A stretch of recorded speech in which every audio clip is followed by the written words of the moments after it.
solusi di dalam mengatasi problem yang besar ini.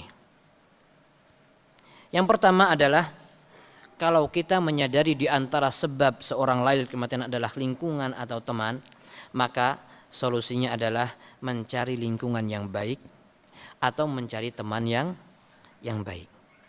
Karena teman atau lingkungan itu sangat berpengaruh.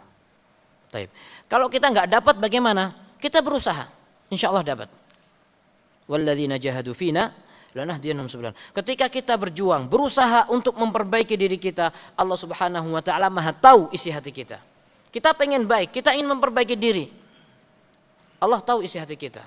Allah akan berikan kemudahan. Kita cari teman yang baik, cari lingkungan yang baik. Kita berusaha untuk menciptakan lingkungan itu sendiri, terutama di dalam keluarga kita.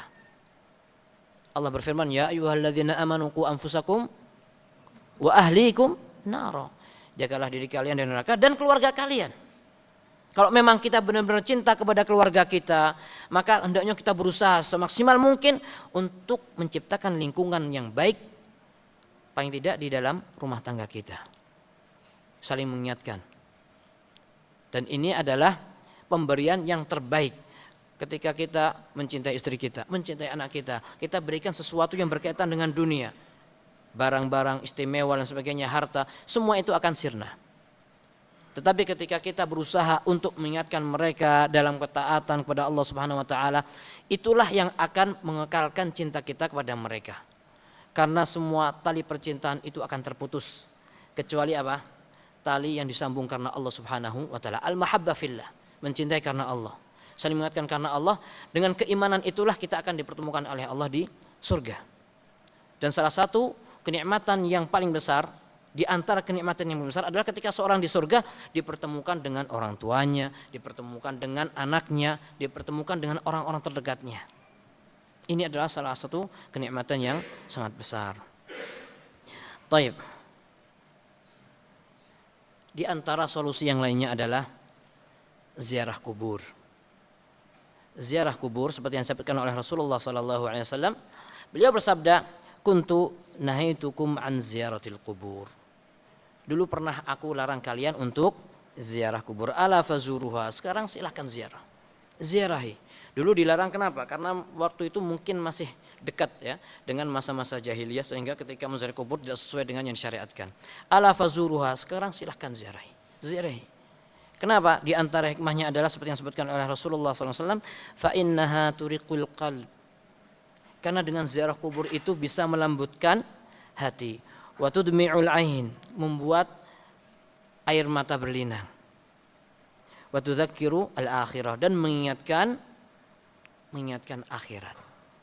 Jadi kita ziarah kubur tentunya ini adalah perintah Rasulullah SAW. Hanya saja tidak perlu dengan cara-cara yang menyelisih syariat, misalkan mengkhususkan waktu-waktu tertentu, kemudian membangun sesuatu di atas perkuburan, kemudian sampai di situ, apalagi sampai beribadah dan sebagainya. Wallahu a'lam ya.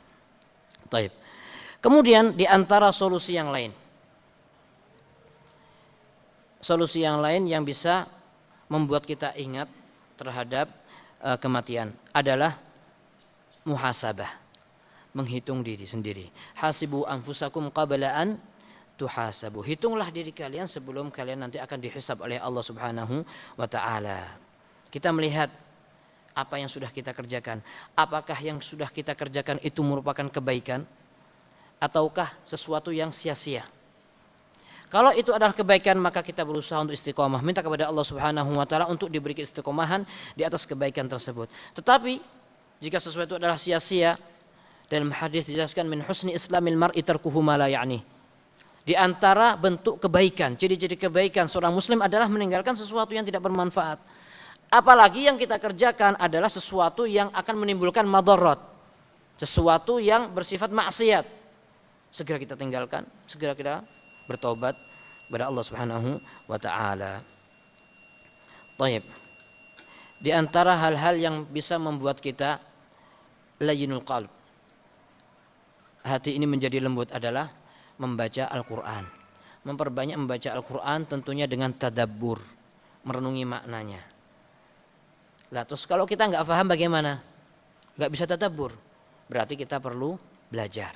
Dan alhamdulillah belajar tuh nggak susah sekarang. Kita bisa membaca Quran terjemah, bisa membaca tafsir terjemah, yang semua itu akan membuat kita bisa mentadabburi Al-Quran.